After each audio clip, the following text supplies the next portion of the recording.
Hello and welcome to NonZero World. I'm your host, Connor Eccles. Later in the show, I'm going to have a great interview with Jon Hoffman of the Cato Institute, who will bring us the latest on all of the big Middle East news, including US-Iran talks, the situation in Yemen, and also the escalation in Gaza. But first, here are some of the biggest headlines from this week. After 2 months of U.S. airstrikes that have killed at least 200 civilians, President Trump announced a ceasefire with Yemen's Houthi militants. The Houthis agreed to stop attacking U.S. ships, but said they would continue their attacks on Israel and Israeli-linked merchant vessels until the war in Gaza comes to an end. Around the time of Trump's announcement, a U.S. fighter jet careened off an aircraft carrier and became the second American military plane involved in the assault on Yemen to sink in the Red Sea in 8 days. The Trump administration plans to deport migrants of various nationalities to war-torn Libya, despite opposition from both factions that claim to be Libya's rightful rulers, according to Reuters. Refugee advocates say the deportations would violate the international legal principle of non-refoulement, which prohibits forcefully sending migrants to a dangerous place. But this rule seems not to be top of mind for the Trump administration. Back in January, according to a new report from the Washington Post, several officials from the Trump administration asked Ukraine if it would be willing to take U.S. deportees. India launched its deepest and deadliest strikes within Pakistan in decades, and Pakistan claims to have shot down 5 Indian warplanes and a dozen drones. India initiated the hostilities between the two nuclear-armed powers in the wake of a terrorist attack in the disputed region of Kashmir that India blamed on Pakistan. On the NonZero podcast, Anatol Levin of the Quincy Institute said the terrorist attack could have been a sort of false flag operation. This wasn't a very sophisticated attack. This was 3 men, I think, with Kalashnikovs. Well, Pakistan is a swim with Kalashnikovs, and has been ever since the 1980s and the Afghan war. Criminal groups have them, but many private security guards have them. And so it really is not difficult, for Islamist radicals in Pakistan to get their hands on simple weapons of this kind. On the other hand, Pakistan is still suffering very savage terrorist attacks of its own at home by Islamist terrorist groups based in Afghanistan. Now, of course, these groups have a huge agenda of their own to cause a war between India and Pakistan. If you can get the Indians to destroy the Pakistani state, it would be the biggest fishing ground for Islamist extremism that has ever existed, dwarfing Afghanistan under the Taliban or northern Iraq under ISIS. So it could have been freelance Islamists who wanted Pakistan to get blamed, even though Pakistan had nothing to do with it. 45% of Americans say it is very or fairly likely that there will be a new world war in the next 10 years, according to a new poll from YouGov. Now, by recent standards, this level of concern is not particularly high. In a YouGov poll from last year, 61% of Americans said that a world war was, quote, very or somewhat likely by 2034. The Trump administration's proposed NASA budget would realign the agency toward the priorities of Elon Musk's SpaceX, adding $1 billion in funding for a Mars mission amid deep cuts to other programs. Musk is hoping to launch an unmanned rocket to Mars in 2026, and it looks like NASA may now have enough funding to help foot the bill. As NZN wrote last month, Musk has exerted a remarkable level of control over NASA in the early days of Trump's second term. If you want to learn more about that, you can head over to nonzero.org and look at our article on the topic. Sam Altman will give you 150 world coins if you stare into his orb. The orb, now in storefronts in select U.S. cities, is a spherical camera operated by World, an Altman-backed blockchain company and cryptocurrency creator. By scanning your iris, the orb basically creates a biometric key that will allow vendors online to differentiate you as a human from the many bots that now proliferate on the internet. Visa, Stripe, and some dating apps have already signed on to the idea, but not everyone is so enthusiastic. One attendee at World's San Francisco launch told the Washington Post that she wasn't thrilled about scanning her eye, but did so, quote, for the free crypto. end quote. Now, that free crypto is currently worth about $154, according to Coinbase. Israeli Prime Minister Benjamin Netanyahu announced an escalation of military operations that Israeli officials said will involve the forcible relocation of most Gazans to the southern end of the Gaza Strip. According to an international law manual from the International Committee of the Red Cross, forced displacement is illegal unless, quote, imperative military reasons so demand, end quote. Netanyahu's finance minister, Bezalel Smotrich, said the relocated Gazans, quote, will be totally despairing, understanding that there is no hope and nothing to look for in Gaza, and will be looking for relocation to begin a new life in other places, end quote. Next up, I'll be joined by Jon Hoffman of the Cato Institute to talk about that sort of remarkable situation going on in Gaza and all the other biggest Middle East news of the week. I hope that you'll stick around.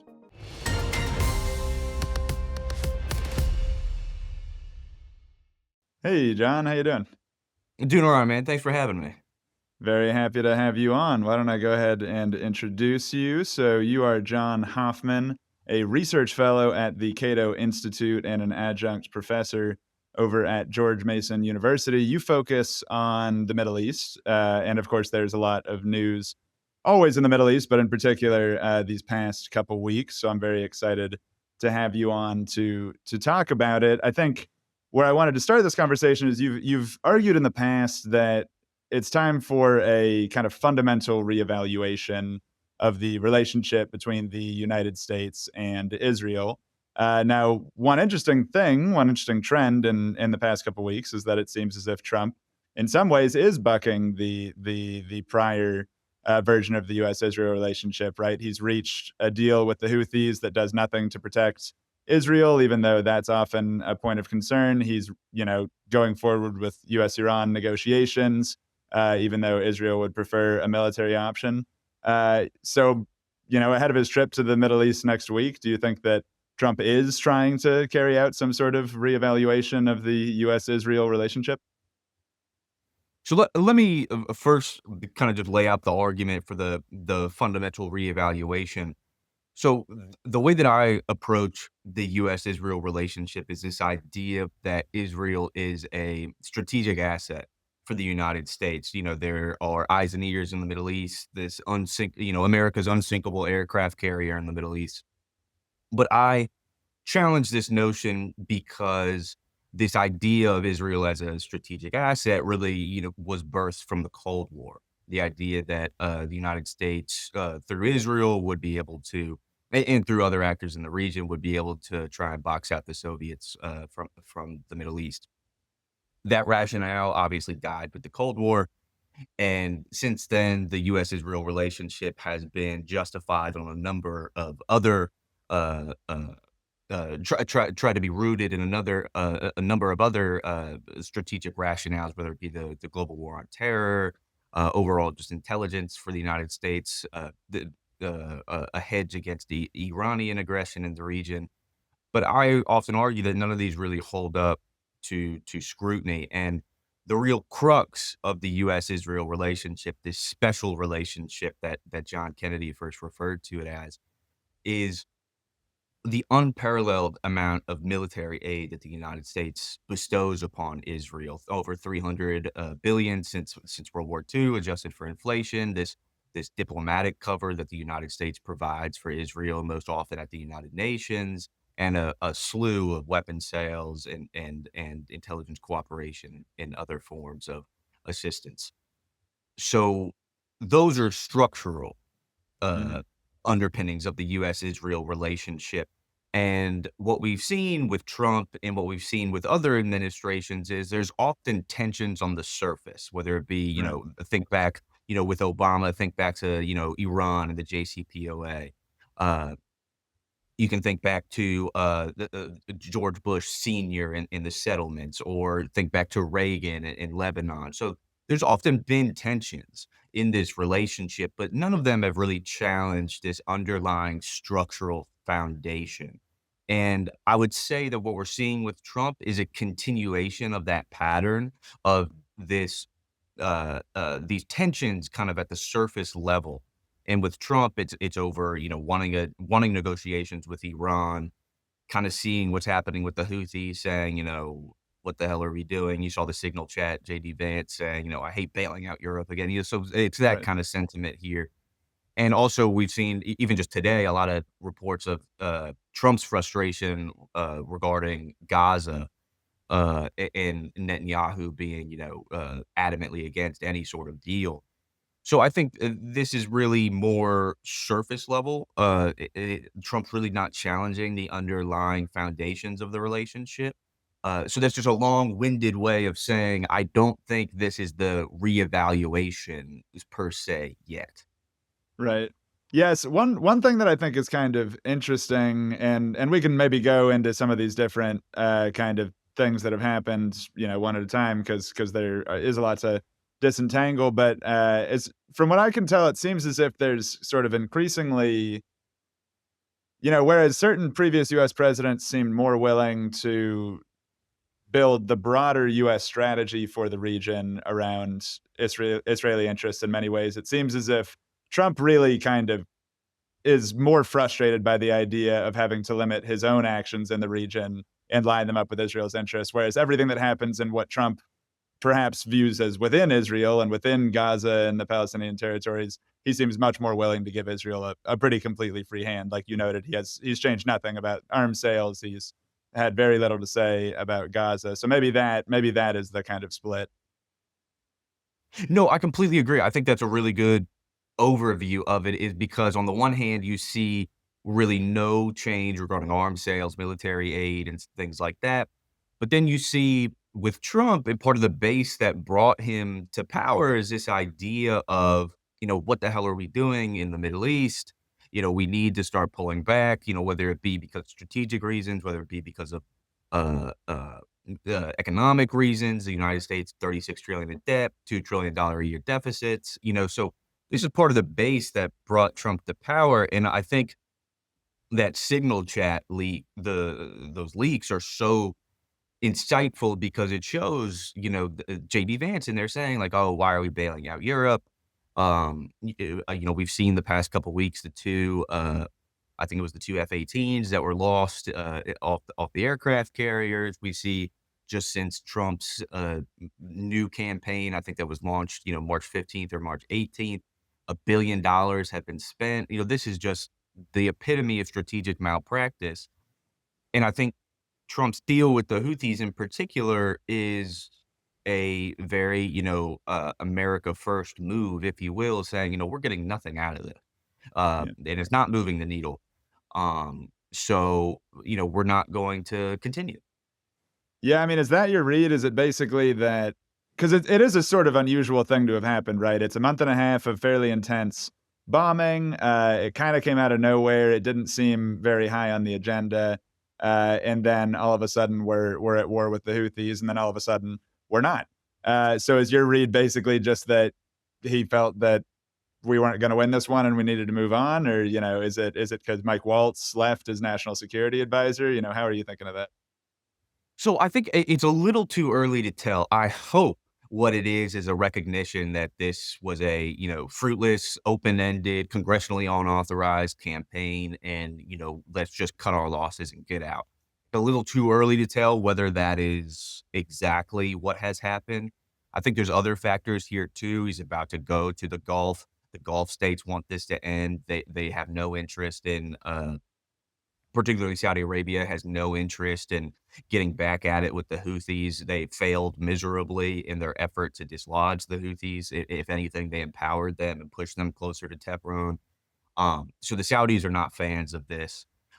This is also in the context of U.S. negotiations with Iran. So if the United States is willing, after all of Trump's, the True Social tweets or posts or whatever, in all capital letters saying, oh, we're going to hold Iran directly responsible. We're going to go at it with the Houthis, fire and fury, etc. Should also be viewed in the context of those negotiations, trying to maybe, put forward some sort of fig leaf to Tehran. Then I think there's also the Israel component of this. You see all these reports about Trump being frustrated with Netanyahu. We saw the same under Biden, but that wasn't ever coupled with policy. Perhaps this is a way by Trump before heading to the Middle East to say, hey, we're done. Taking it to the Houthis, we're done. The Houthis have already said, hey, we're going to keep targeting Israel. This deal does not exempt us from that. So I could also see a world in which this is a way to try and pressure Netanyahu saying, hey, we're cutting it, our losses here. We're stopping our involvement in the broader regional escalation. You're increasingly going to be on your own. Yeah. Yeah, it's just such an interesting situation. And you know that he's going to what are all the countries that Trump will be visiting next week? Do we know? I believe it's Saudi, Qatar, and the UAE, and I believe, unless something has changed in the time that I was at the doctor's this morning, he is not going to Israel. Oh, that's very interesting. That's very Mhm. interesting. Well, one aspect that's interesting. Do you want to explain a little bit for listeners, kind of, over the past, I guess, starting in the Biden administration and continuing until now, there's been these negotiations between the U.S. and Saudi Arabia about potentially linking the normalization of relations with Israel to certain concessions for Saudi Arabia, right? Maybe we'll give them a civilian nuclear program. Maybe we'll give them security guarantees, things like that. It's been a fairly hotly discussed topic here in DC. What is the state of those talks ahead of Trump's visit? Yeah, so I think in the context of this broader normalization talks, the whole idea was before the war in Gaza was we're going to have Saudi Israel normalization. Excuse me. And as part of Saudi Israel normalization, Saudi Arabia is going to get U.S. cooperation regarding a civilian nuclear program and a formal security guarantee. That latter one is, in my opinion, the most significant because that formally commits the United States to defending the Kingdom of Saudi Arabia. It would require a two-thirds vote in the Senate, so it's questionable about whether or not it would go through, but no Arab state has that. So that would be truly historic, and I think a historic mistake. Um, since 10/7 and since the war in Gaza, uh, what we've seen is Biden in particular continuing to reach back for this normalization deal as a way to try and solve everything. Mm, And, I've written, very regularly about how this will solve nothing, but we still see this overriding idea in Washington that the Abraham Accords are this kind of, moonshot silver bullet that is going to cure everything in the region. But what we've seen is Netanyahu has different incentives, right? Like he wants to continue the war. He views his political survival as connected to this. He doesn't want to collapse his coalition.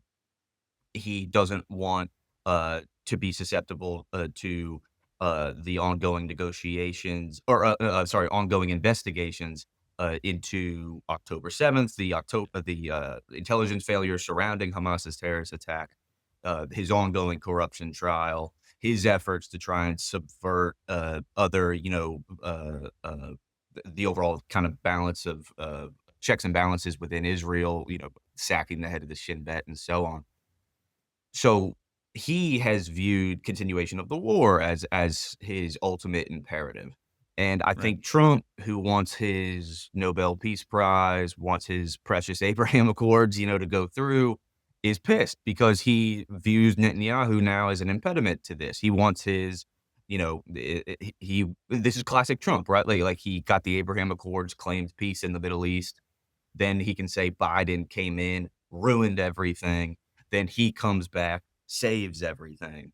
Mm, Uh, but Netanyahu, in particular, is not willing to make the concessions that Saudi Arabia wants, which is a commitment to some semblance of a commitment to a two-state solution.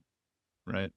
Right, and I saw a newsline recently, I'm not recalling where this was reported, but that there's now a potential conversation about, giving Saudi Arabia a sort of access to a civilian nuclear program without stipulating, that they normalize relations with Israel. Do you have thoughts on that? Yeah, so I think, that is pretty significant, and we saw rumors of that under the Biden administration, post 10/7 and during the war in Gaza that saying, "Hey, we're gonna go forward with the components of the Saudi components of this deal absent normalization," and we see Trump, toying with that as well, saying, "Hey, we're gonna go forward with the nuclear component, a proposed, 1, 2, 3 agreement with Saudi Arabia." Whether or not it goes through remains to be seen. Uh, but I think, Israel in particular has been very sensitive about any other country in the Middle East, possessing nuclear power. And we see it concerning Tehran. We saw it back in the 80s regarding Iraq. So the idea of we're going to move forward with this absent any sort of Israeli input is kind of significant in and of itself. And I think again, coupled with this move regarding the Houthis, this is yet another signal saying, hey, we're going to pursue what Trump views as U.S. interests in the Middle East, absent any input. Yeah. Yeah, well, it's very interesting too, because I mean, there's obviously that set of dynamics, but it's also funny because if you look at how sort of the original problem, insofar as it is a problem from our perspective, of the Iran nuclear program began, it's that we gave them the technology to have a nuclear program in the first place. So it's an interesting balance between, if you're going to give nuclear power to the Saudis, you better hope that they stay friends, or else there could be issues down the line. Yeah, I think what a lot of people forget is that the desire for a nuclear deterrent within Iran predates the Islamic Republic. It goes all the way back to the Shah, and it will arguably last after if the Islamic Republic falls.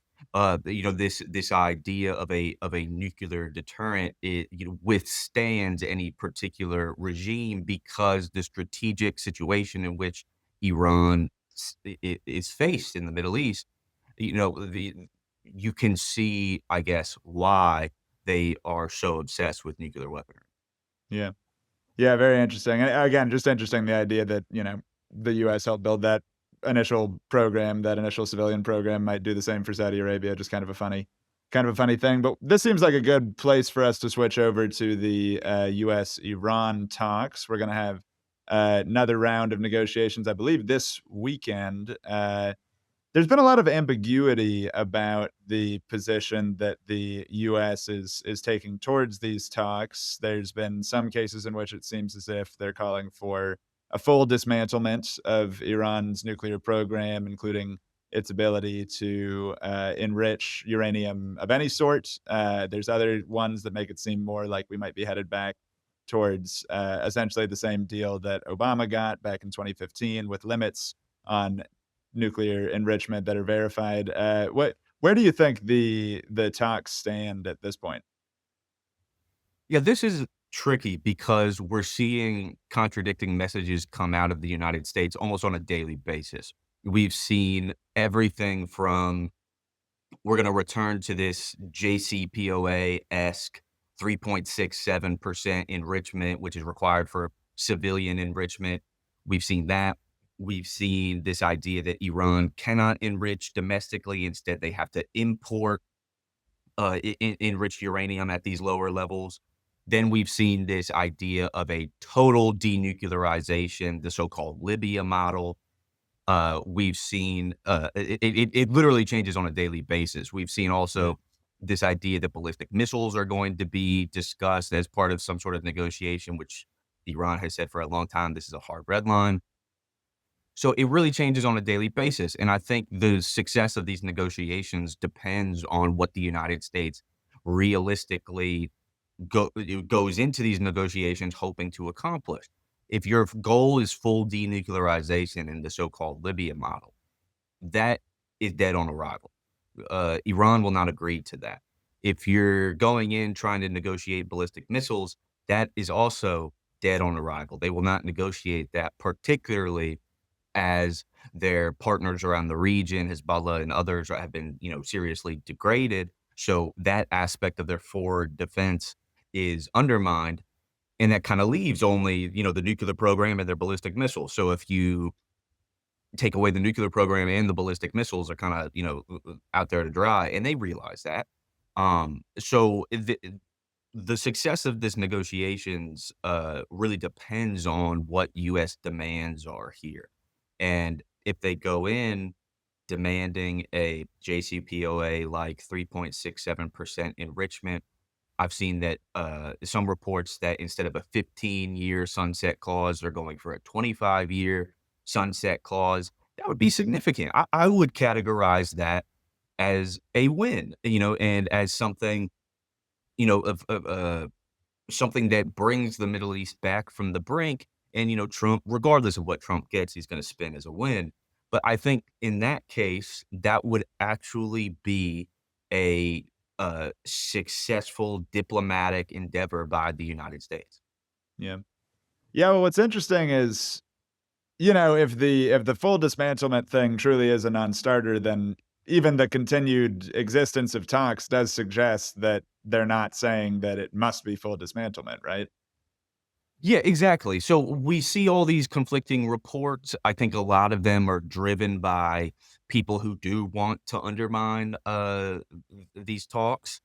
And if you look at the rhetoric of Donald Trump, and we've seen, again, variation, but if these negotiations are still ongoing, and if it would suggest to me that the United States did not just walk in and drop on the table and say full denuclearization, no other option, because I don't think we would be at, this third or fourth round of talks here. Um, so I agree with you. Yeah. Very interesting. Yeah, it definitely seems. I mean, the interesting thing about Trump's approach to, it seems, all issues in the Middle East, or maybe just a lot of foreign policy issues, is there's these sort of two very kind of far apart poles, right? He's saying either we're going to kind of like bomb the shit out of them, or we're gonna we're gonna do a deal. So, do you think? I mean, how credible do you think that threat is from Trump? Do you think he'd actually be willing to go to war with Iran if a nuclear deal isn't reached?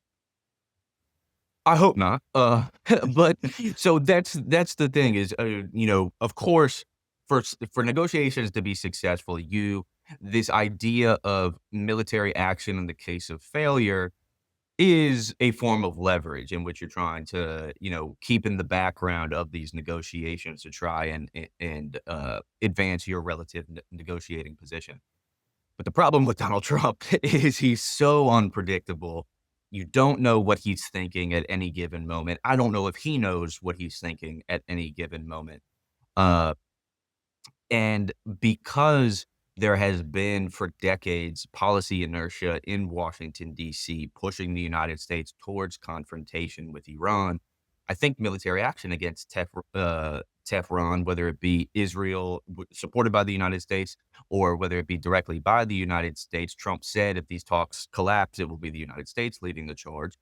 So that is concerning, and I think there is the possibility of real military action against Tehran's nuclear facilities, because also this is the guy who killed Qasem Soleimani. A lot of people paint Donald Trump as Donald the Dove or as a restrainer. I don't think that's the case. I think Mm. Trump is often influenced by the last person he spoke to, and I would say in light of these negotiations, he means it when he says we will pursue military action if these talks collapse, which is why these talks are so critical.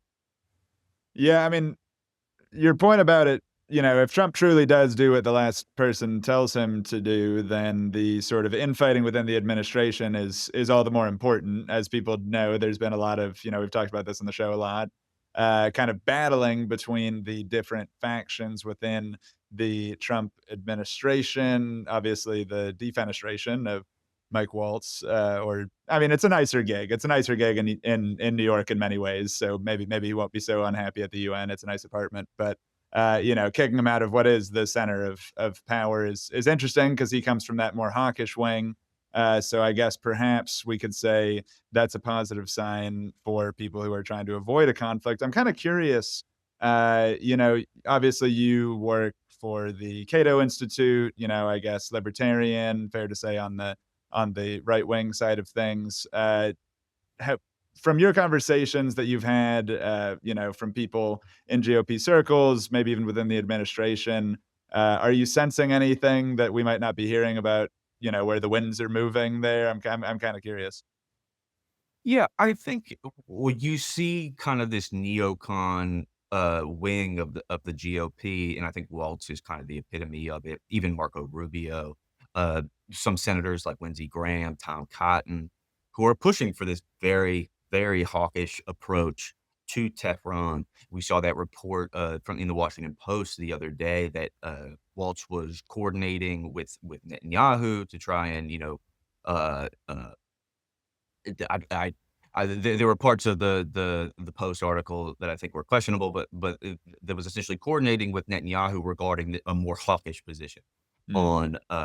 on Tehran, and we see that coming up against the more skeptical side. People often refer to them as restrainers or the slur of isolationists. I don't think either of those are really correct, but we see the more skeptical side, like your JD Vances, your Yeah. Elbert Colbys. Um, so I think we see internally within the GOP a serious divide, and this is also reflected in the American public. The American public, especially in the base that brought Trump to power, really believe this idea of the United States being taken advantage of abroad.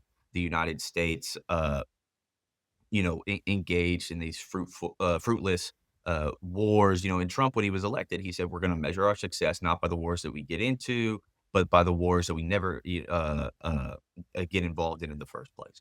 And I think that really rings true among an American public who is sick of these foreign entanglements. And we're seeing this reflected in the debate behind the scenes and publicly in Washington. And I think Trump also really believes that he was manipulated during the first administration by hawks and other neocons surrounding him. So this time around, it changes by the day, but I hope the more pragmatic wing, if you will, of the more pragmatic side of this debate ends up winning out. But it really is, as much as this is a non-answer, but it really is kind of a wait and see kind of thing. It is a non-answer, but it's not a bad one because I think that is what we're dealing with. Yeah. It's such a complicated sort of situation, but it is remarkable to see. In many ways, the Biden administration being in part maybe because it was sort of pitched as a return to traditional norms on a lot of different fronts, had very little interest in ideas like restraint, foreign policy. I mean, you saw obviously a little bit at the beginning. The fact that he did pull out from Afghanistan was certainly not nothing. Was a major move, but not so far outside of sort of the window of American opinion. Obviously, by that point.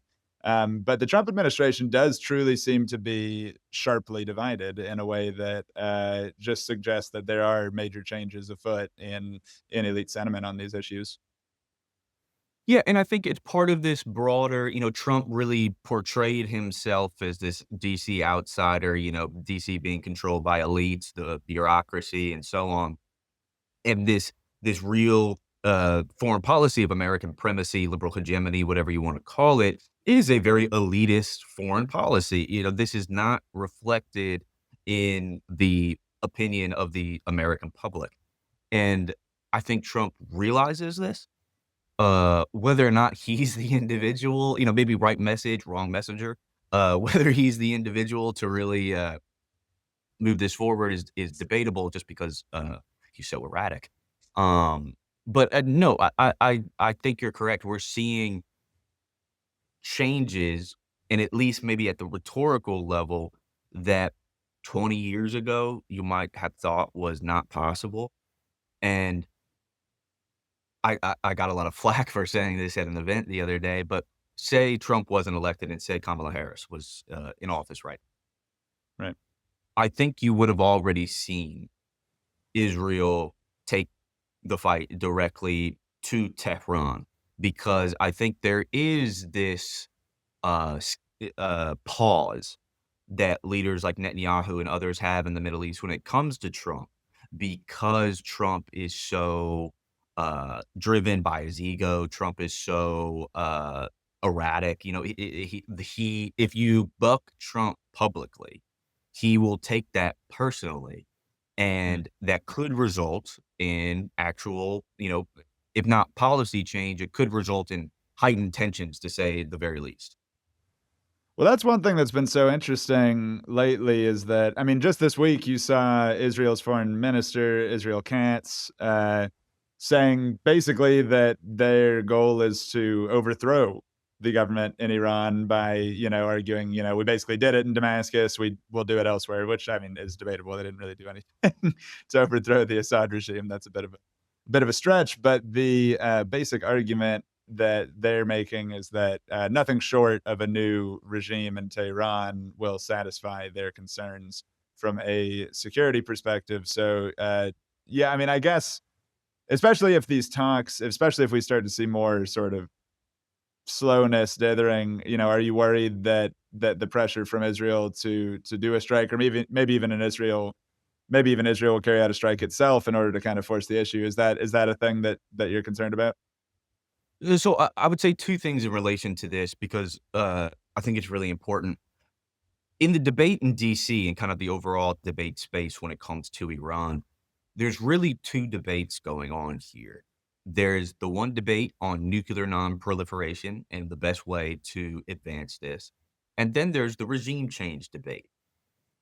For the latter, for the regime change debate, among those in DC and elsewhere who view the regime in Tehran as the chief problem plaguing the Middle East, anything short of a policy for calling for regime change is going to be viewed as a form of appeasement or what have you. Mm. And these two debates muddy each other, because those who are very adamant about regime change view a nuclear deal as an impediment towards their ultimate objective, which is regime change. Now, if the talks continue to drag out, will we see Israeli action, uh, whether sanctioned by the United States or not? I'm very skeptical, because going back to that, discussion about Trump and his ego and him as a personality himself, Netanyahu would have to publicly buck Trump, and I don't think he could do that, because of who Trump is. Now, if it was Kamala Harris, quite possibly, uh, because he would know that he could take military action, and the Republicans in Congress would bash Harris for trying to hold him back. But this is a Republican administration. This is Donald Trump. So I am not concerned insofar as Netanyahu just tomorrow, launching a raid into Iran.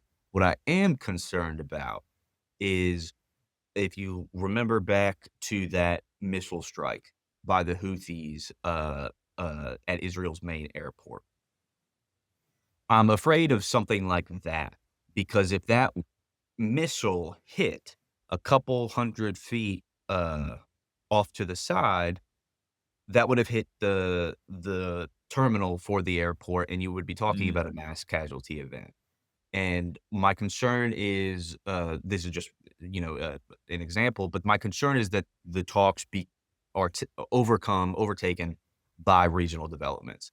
Because if something like that were to have happened, and you're talking about a mass casualty event within Israel, Netanyahu would obviously retaliate hard. And at that point, would Trump A, be able to, or B, be willing to try and restrain him? That's a totally different ball game. So my concern is, the longer that these drag out, the more susceptible the talks are to being jeopardized by regional developments.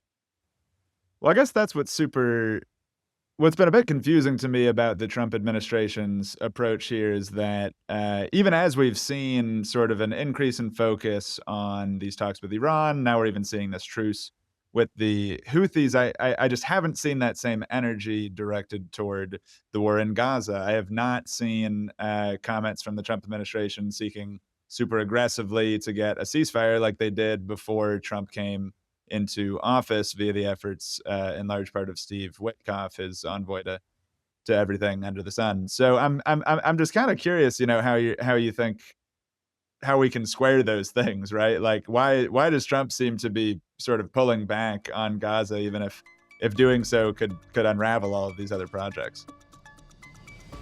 This was a free preview of NonZero World. To unlock the rest of this conversation and other exclusive content, become an NZN member today at nonzero.org.